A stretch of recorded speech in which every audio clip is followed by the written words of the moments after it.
മാന്ത്രികത്താലി. രചന piano. അവതരണം അഷിക. ഒക്കെ ശരിയാകും. 10 കടക്കുമെന്ന് പോലും അറിയില്ല. നല്ല ചെറുക്കനെ കണ്ടുപിടിച്ച് കെട്ടിച്ചു വിടാം. അതുവരെ സ്കൂളിൽ പോട്ടെ. അതാണ് എൻ്റെയും ചിന്ത. 18 കഴിയട്ടെ. കാണാൻ കുഞ്ഞു കുട്ടിയെ പോലുണ്ട്. അതെ, വടക്കേലെ ലീലാമ്മ ചേച്ചിയുടെ മക്കളെ കണ്ടോ? ആ പുള്ളി കള്ളും കുടിച്ച് ആ ചേച്ചിക്കും മക്കൾക്ക് ഒരു സൂര്യം കൊടുക്കില്ലായിരുന്നു. ആ പിള്ളേർ ചേച്ചിയുടെ കഷ്ടപ്പാടറിഞ്ഞ് പഠിച്ച് അമേരിക്കയിലാണ് ഇപ്പോൾ രണ്ടുപേരും ഡോക്ടർമാർ. 2 നല്ല വീടാണ്. അതൊക്കെ കാണുമ്പോൾ ഓർക്കും, നമ്മുടെ പിള്ളേർ ഇതുപോലെ നല്ല രീതിയിലെത്തി നമുക്ക് ഈ വീട്ടിൽ നിന്ന് പോകായിരുന്നു. മടുത്ത്. വലിയ വീടാണെന്നേ ഉള്ളൂ, നനഞ്ഞ നാറി അവിടെ ജീവിക്കുന്നത്. മതി മതി നിന്റെ പ്രാരാബ്ദം പറച്ചില്ലേ. മോളുണരും. 2 പേരും അവൾക്ക് ചുംബനം നൽകി വാതിലടച്ചു. അവർ പോയെന്ന് മനസ്സിലായത് അവൾ കരഞ്ഞുകൊണ്ട് എഴുന്നേറ്റു. ഈശ്വര, ഇവരുടെ മനസ്സിൽ ഇത്രയും വിഷമങ്ങളും ആഗ്രഹങ്ങളും ഉണ്ടായിരുന്നോ? അതുപോലെ എൻ്റെ മുന്നോട്ടുള്ള ജീവിതം, കല്യാണം, ഇതൊന്നും ചിന്തിച്ചു പോലുമില്ല. അച്ഛമ്മേടൊക്കെ പറയുമ്പോൾ ഞാൻ വിചാരിച്ചത് വെറുതെ പറയാന്നാ.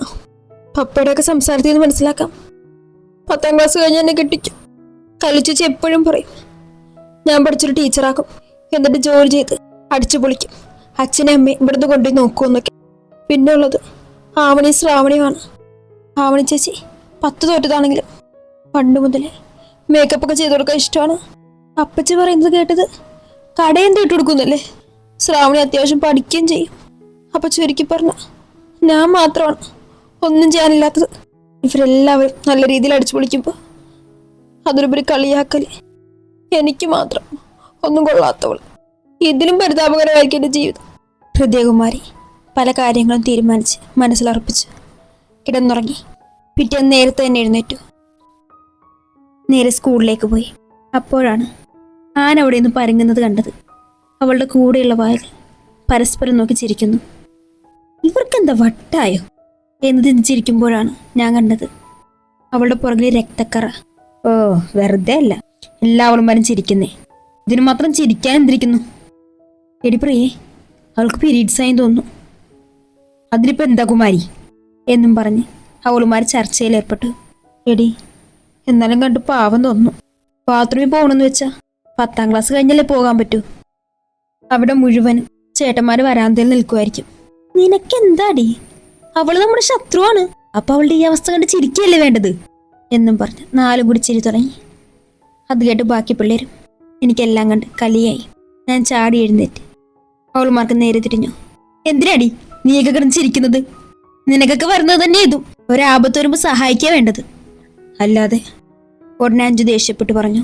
അത്രക്ക് വിഷമമായെങ്കിലേ നീ പോയി അവളെ ഹെൽപ്പ് ചെയ്യ്, പിന്നെ ഞങ്ങളോട് കൂട്ടുകൂടാനും വരണ്ട. ആദ്യം അത് കേട്ട് ഒന്ന് ഞെട്ടിയെങ്കിലും അത് മറിച്ച് ദേഷ്യത്തിൽ പറഞ്ഞു, നിന്നെപ്പോലുള്ള ദുഷ്ടകളുടെ കൂട്ടെനിക്ക് വേണ്ടടി എന്നും പറഞ്ഞ് ഞാൻ ആനിന്റെ അടുത്തേക്ക് വന്നു. അവൾ കണ്ണ് നിറച്ച് നിൽക്കുകയാണ്. എടി, നിന്ന് തിരുവാതിര തുള്ളാതെ വാ, ബാത്റൂമിൽ കൊണ്ടേയാക്കാം. ഞാൻ അവളെയും കൊണ്ട് ബാത്റൂമിലേക്ക് പോയി. അവിടെ നിന്ന് തുടങ്ങുകയായിരുന്നു ഞങ്ങളുടെ സൗഹൃദം. തുടരും. ഹൃദയകുമാരി രാവണൻ. രചന പിയാനോ. അവതരണം അഷി. അങ്ങനെ ഇതുവരെ അറിയാത്ത സൗഹൃദം ഞങ്ങൾ തിരിച്ചറിയുകയായിരുന്നു. പരസ്പരം സ്നേഹിച്ചു. ഞങ്ങളുടെ കാര്യങ്ങൾ പരസ്പരം പങ്കുവച്ചു. ഞങ്ങളുടെ സ്കൂൾ കാലഘട്ടം നല്ല രീതിയിൽ കൊണ്ടുപോയി. അങ്ങനെ ഒരു ദിവസം ഉച്ച കഴിഞ്ഞ് ഒരു പ്രോഗ്രാം ഉണ്ടായിരുന്നു. ഒരു കേന്ദ്ര ഗവൺമെൻറ്റും ഒരു പ്രൈവറ്റ് സെക്ടറും ലയിച്ച് ഇന്ത്യയിൽ നിന്ന് 10 സ്റ്റുഡൻറ്റിനെ 90% കൂടുതൽ മാർക്ക് വാങ്ങിയവർക്ക് കാലിഫോർണിയയിൽ ഇവരുടെ സ്കോളർഷിപ്പോടുകൂടി പഠനം നടത്താം. തുടർ പഠനവും ജോബ് ഇവർ നൽകും. ടോപ്പ് കമ്പനികളിൽ ഇവർക്ക് ലക്ഷങ്ങൾ ശമ്പളം വാങ്ങി ലൈഫിൽ സെറ്റ് ചെയ്യാം. എക്സാം, വൈവേ, ഇൻ്റർവ്യൂ, ഇംഗ്ലീഷ് എന്നിവ നന്നായിട്ട് അറിയണം. ഇതെല്ലാം പാസ് ചെയ്ത് 90% കൂടുതൽ മാർക്കുള്ള വിദ്യാർത്ഥികൾക്ക് സ്റ്റുഡൻറ് വിസയോട് കൂടി പഠിക്കാൻ പോകാം. എക്സിക്യൂട്ടീവ് മെമ്പേഴ്സും ഈ പദ്ധതിക്ക് ചുക്കാൻ പിടിക്കുന്ന ഇന്ത്യയിലെ ഓഫീസേഴ്സും എല്ലാവർക്കും ക്ലാസ് എടുത്തു. അങ്ങനെ ഇതുവരെ അറിയാത്ത സൗഹൃദം ഞങ്ങൾ തിരിച്ചറിയുകയായിരുന്നു. പരസ്പരം സ്നേഹിച്ചു. ഞങ്ങളുടെ കാര്യങ്ങൾ പരസ്പരം പങ്കുവച്ചു. ഞങ്ങളുടെ സ്കൂൾ കാലഘട്ടം നല്ല രീതിയിൽ കൊണ്ടുപോയി. അങ്ങനെ ഒരു ദിവസം ഉച്ച കഴിഞ്ഞ് ഒരു പ്രോഗ്രാം ഉണ്ടായിരുന്നു. ഒരു കേന്ദ്ര ഗവൺമെൻറ്റും ഒരു പ്രൈവറ്റ് സെക്ടറും ലയിച്ച് താല്പര്യമുള്ളവർ അവർ തന്നെ ഫോം പൂരിപ്പിച്ച് രക്ഷിതാക്കളുടെ സമ്മതപത്രവും കൊണ്ടുവരണം. SSLC റിസൾട്ട് വന്നു കഴിഞ്ഞാണ് ഈ പദ്ധതി ആരംഭിക്കുന്നത്. ലീഗൽ പ്രൊസീജിയേഴ്സ് ഇനിയുള്ളതുകൊണ്ട് തന്നെ 2 വർഷം കഴിഞ്ഞ് 10ൽ കയറുന്നവർ മുതലാണ് ഈ പദ്ധതി ആരംഭിക്കുന്നത്. ഇതെല്ലാം പ്രിൻസിപ്പാളിൻ്റെ വാക്കുകളിൽ കേട്ട് ലയിച്ചിരിക്കുകയാണ് രണ്ടുപേര്. അവരുടെ കണ്ണുകളൊന്ന് തിളങ്ങി. ക്ലാസ്സിൽ ടൂറും ഈ സ്കോളർഷിപ്പുമാണ് ചർച്ചാ വിഷയം. അനി, ഇത് കൊള്ളാലോ, നമുക്കിതൊന്ന് ട്രൈ ചെയ്ത് നോക്കിയാലോ? അതേടി, ഇതുവരെ കേരളത്തിന് പുറത്ത് പോകുന്നത് പോലും ചിന്തിച്ചു നോക്കിയിട്ടില്ല. നമുക്ക് ഈ സ്കോളർഷിപ്പ് കിട്ടിയ നമ്മുടെ ലൈഫ് സെറ്റാക്കാടി. അതൊക്കെ ശരി, എൻ്റെ വീട്ടിൽ നിന്ന് വിടുന്ന ഒരു ചാൻസും ഇല്ല. പിന്നെ എൻ്റെ പഠനം, ഇംഗ്ലീഷ്, ഈ കടമ്പകളൊക്കെ എങ്ങനെ തരണം ചെയ്യും? നീ തന്നെയല്ലേ പറഞ്ഞത് ട്രൈ ചെയ്യണമെന്ന്. നിന്റെ പട്ടാളം പറഞ്ഞു 1 ലക്ഷം നമുക്ക് വേണമെന്നും നമ്മളത് കഷ്ടപ്പെട്ട് ഈ ജയിലിൽ നിന്ന് രക്ഷപ്പെടണമെന്നൊക്കെ. അതും ശരിയാണ്, നമുക്ക് വേണ്ടി സംസാരിക്കാൻ നമ്മളെ കാണും. അതേടി, രാത്രി പപ്പയുടെ അടുത്ത് വന്ന് ഫോം പൂരിപ്പിച്ച് സൈനും മേടിച്ചു. അവൾ തുള്ളിച്ചാടി പോകുന്നത് കണ്ട് രാജ് ചോദിച്ചു, എന്താ? അവൾ നല്ല സന്തോഷത്തിലാണല്ലോ പോയത്. അയാൾ കാര്യം പറഞ്ഞു. ഈശ്വരാ, നിങ്ങളത് മണ്ടത്തരമാണ് ചെയ്തത്. അവൾക്ക് സ്കോളർഷിപ്പ് കിട്ടിയാൽ നിങ്ങൾ അത്രയും ദൂരം വിടുവോ?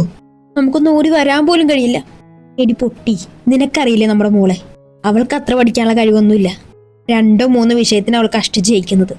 ഇതിന് 90% കൂടുതൽ മാർക്ക് വേണം. അതും പോരാഞ്ഞിട്ട് അവർ പറഞ്ഞ ഈ കടമ്പോളൊക്കെ അവൾ കടക്കുവോ? അയാളുടെ ആ ചോദ്യത്തിന് അവർക്കൊന്നും ആലോചിക്കേണ്ടി വന്നില്ല. അവരുടനെ മറുപടി കൊടുത്തു, ഇല്ല, അത് തന്നെ. അവൾ കുറച്ച് ദിവസമായി പഠിക്കാൻ തുടങ്ങിയിട്ടുണ്ട്, അതുകൊണ്ട് അത് കളയണ്ട. ഉള്ളതാകട്ടെ. കൊള്ളാം.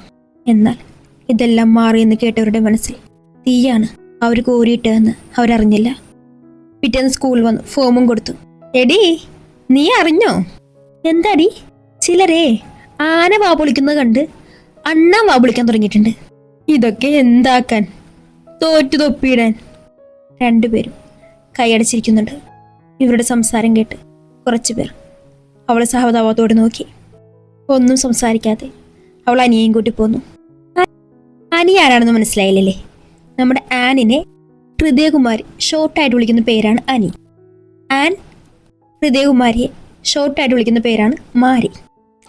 അന്നത്തെ കളിയാക്കലിലൂടെ, മറ്റുള്ളവരുടെ പരിഹാസങ്ങളിലൂടെ അവളിൽ ഒരുപാട് മാറ്റങ്ങൾ വരുത്തി. പതിയെ പതിയെ അവൾ പഠനത്തിൽ മുന്നേറാൻ തുടങ്ങി. ക്ലാസ്സിലെ അധ്യാപകർ എല്ലാവരും അവളെ സപ്പോർട്ട് ചെയ്തു. രാജിക്കും പ്രസന്നനും ഒരുപാട് സന്തോഷമായി. തൻ്റെ മകളെക്കുറിച്ച് നല്ല വാക്കുകൾ ഗുരുക്കന്മാരിൽ നിന്ന് കേൾക്കുമ്പോൾ അവരുടെ ഉള്ളം നിറഞ്ഞു. പക്ഷേ അവളെക്കുറിച്ചുള്ള തങ്ങളുടെ മനോഭാവത്തിൽ ഒരു മാറ്റവും ആ മാതാപിതാക്കൾക്കിടയിൽ ഉണ്ടായിരുന്നില്ല.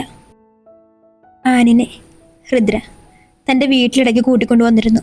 ആദ്യം വലിയ താല്പര്യമൊന്നും കാണിച്ചില്ലെങ്കിലും അവളുടെ മാറ്റത്തിന് അനിയൊരു പങ്കാണെന്ന് അവർക്ക് മനസ്സിലായി. അതുകൊണ്ട് തന്നെ അവളെ അവർ സ്വീകരിച്ചു. ഇപ്പം 2 വീട്ടുകാർക്കിടയിൽ ചെറിയ അടുപ്പമുണ്ട്. അവളെ ആനിൻ്റെ വീട്ടിലേക്ക് അവർ പറഞ്ഞുവിടും. അങ്ങനെ വർഷങ്ങൾ കഴിഞ്ഞു.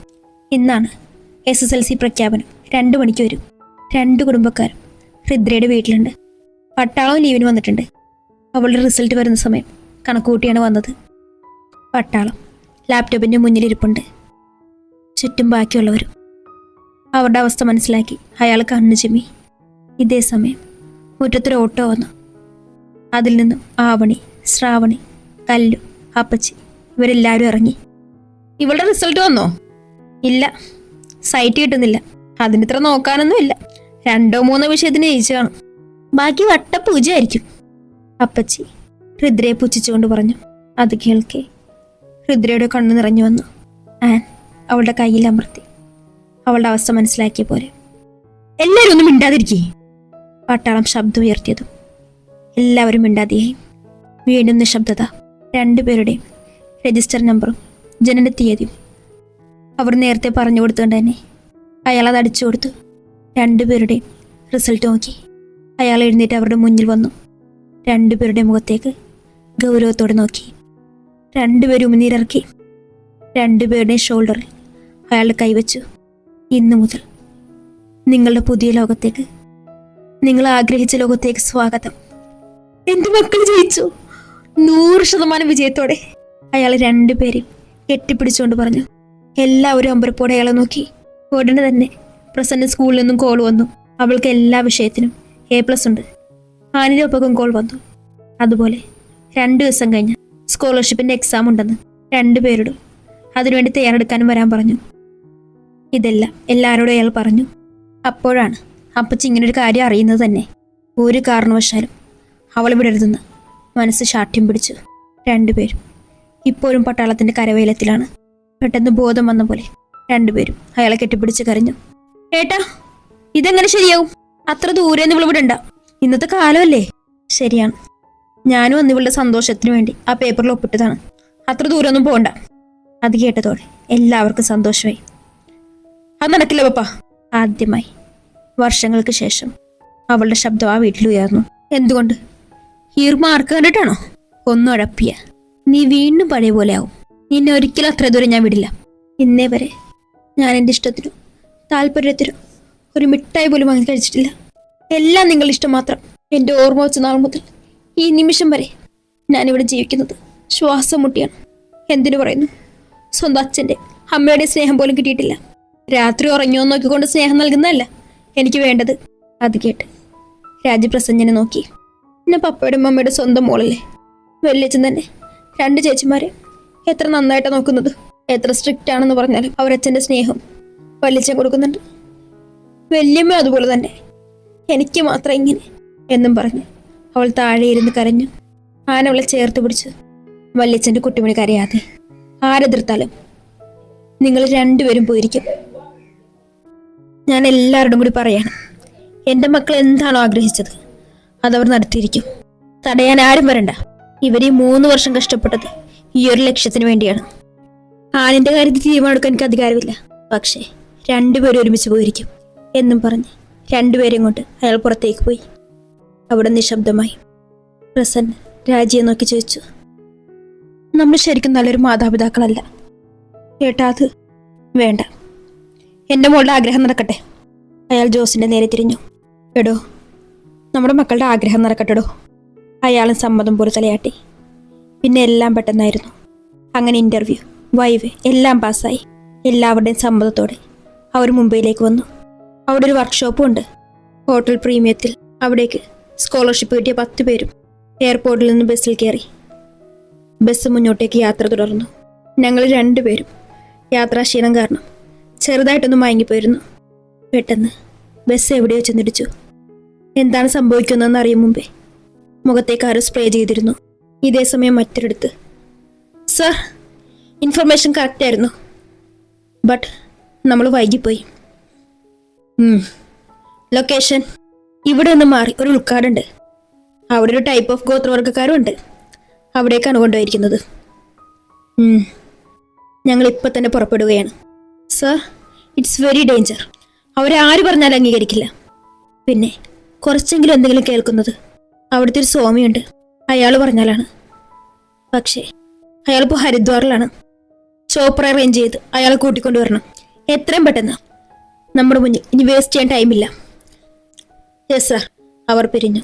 കറുത്ത ജിപ്സിയിൽ 2 പേരും കയറി. അവർ ജീപ്പെടുത്തു.